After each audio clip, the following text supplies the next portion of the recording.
man. I do what I do. Foundation for how we, as African American descendants of slaves, foundational Black Americans, those who were captured and brought to the United States, even before it was called the United States, how we can go about getting reparations. This is a question, this is a subject that's been thrown around my lifetime since I can remember. But for whatever reason, our predecessors, the Black men and women, the professionals that came before us, never boiled it down to some nuts and bolts and some how-tos and some step 1, step 2, step 3, step 4.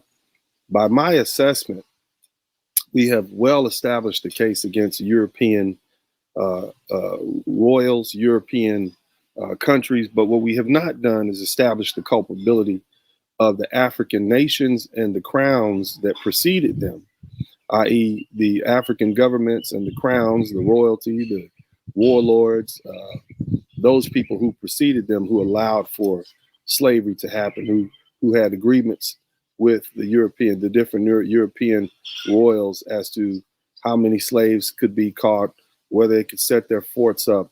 There were over 60 forts, slavery forts in Ghana alone.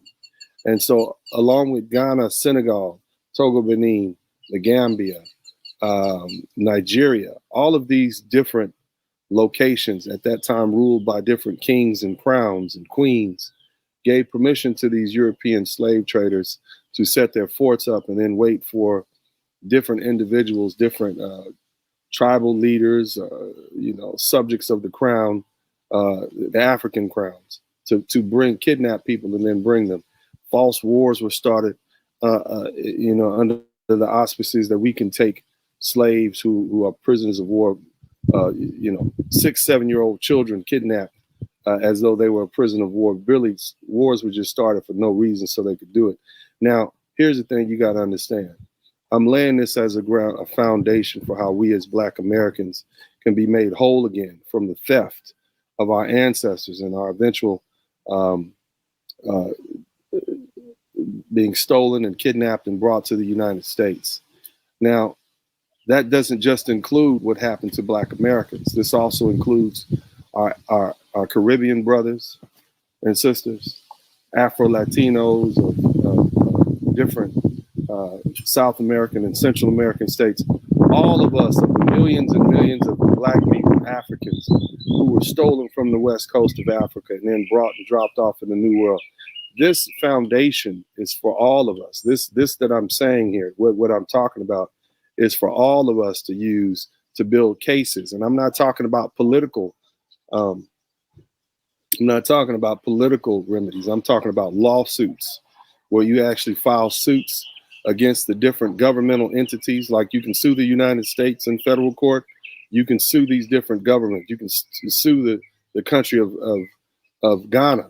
You can sue the country of Nigeria. And they do have holdings in the United States, which means they own property, they own things. So you can get your money. You can seize what they own and get your money to get paid. This is what I'm concerned about. Now, a lot of you brothers say, oh, this is divisive. No, this is making us whole. Divisive was our African brothers and sisters capturing us and selling us to the European slave traders. That was the ultimate divisiveness. This, all we're doing now at this point, is making ourselves whole. This is it. And so for those of you who are saying those African nations that were responsible for this no longer exist, the American government would sanction.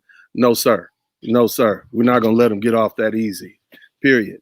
Those same African nations were taken over by the current governments or some successor of that government. And they not only took on the power and the responsibility, but they also took on the debts and the liability. So FBA Investigations USA, I don't want you to be one of these people who are naysayers. See, a lot of you all, you're not lawyers. You've never litigated a case in your life. Many of you haven't even been into a civil litigation arena or courtroom. So you should just, instead of adding your input, just don't do that. It's annoying. And this is why we have had so many failures, because everybody has something to say, but nobody knows what they're doing other than the lawyers. Now, you got somebody like myself, broke multi-million-dollar, I'm talking $100 to $300 million class action cases against large insurance companies, large chemical plant companies in Texas. You know, and so I understand how this goes.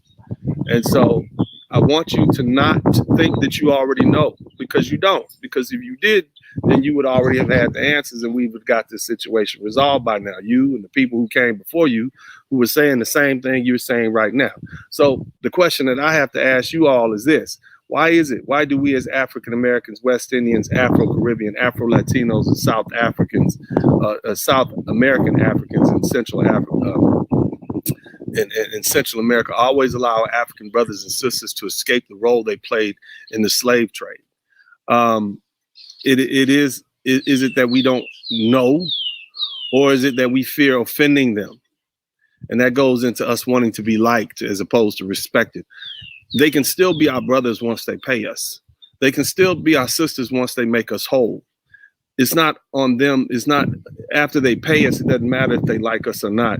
We just want to be made whole. We as Black Americans are suffering and have suffering every time we build something up, because we live in the United States.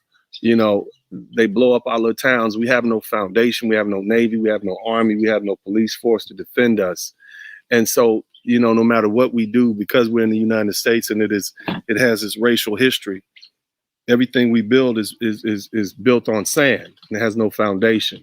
We're the only people in this world that have no land of our own. We have no country we can claim. Yes, the vast majority of us, all of us, are of African descent. Most of us from West Africa, Central Africa, South Africa, but we don't have a foundation. And we have no one we can point to, one land we can point to. So they need to pay their part. You know, for the part they played, they need to pay their part for the part they played in our unlawful capture and enslavement. And that's pretty much it. So what we're going to do is we're going to continue our discussion on how we as African American, our African American brothers in this country, can get the kingdoms and the governments to be held responsible for the part they played in the transatlantic slave trade. So, you know, and then the people before me did nothing, which is why we are in the predicament today. That's exactly right. And I don't need you, FBA investigations, to get in the way of what I'm doing. See, at this point, you're a naysayer. And I know you don't think that. You think you're voicing, you know, oh, what about this? You're just, it comes off as naysaying. Just sit back and enjoy the ride. That's what you need to do. So in the meantime, the first thing we want to do is we want to bring up this video footage, okay? Because we're going to talk about it. I want you guys to hear all the excuses, and I'm going to shoot them down like I've been doing for the past couple of days. So let's take a look at what we got here, all right? And check this out. And for slaves during the transatlantic slave trade was fueled by the availability of a supply chain which involved African rulers and tradesmen who made a fortune out of selling people. Between 1525 and 1866, 12.5 million Africans were shipped to North America, the Caribbean, and South America, according to the Transatlantic Slave Trade Database. Only about 10.7 million survived the dreadful journey under bondage and slave ships. The slave trade contributed to the expansion of the most powerful West African kingdoms such as Mali and Ghana, as the business became one of the main sources of foreign exchange for many years. Britain banned the slave trade. Now, what they're telling you, brothers, is that these African kings and African royalty, they played an active role. They knew, see, a lot of you all said, well, they didn't know what they were doing. Slavery existed on the continent for thousands of years, and they thought they were selling them into the same slavery. Okay, so the first slaves were brought to the United States from Spain down to the Dominican Republic, to the island of Hispaniola. And that was like, I think, 1501, somewhere like that. Check the dates, whatever. Bottom line is, from there to 1860, 85, you saying in that almost 400 year time period, those African kings never knew that what was happening to their Black brothers and sisters?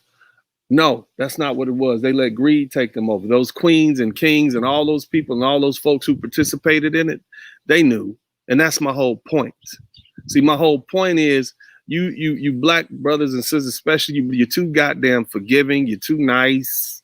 You want to get along. And that also goes into that whole simp mentality that you've been raised with. They owe you your money, and you need to get your money. They need to pay you your reparations, not just the African corporate, not just the African companies and not companies, the countries and the descendants, the successors of those royal families, not just them. Everybody needs to pay you. Okay, you can start with these African companies or these African countries because they're a soft target.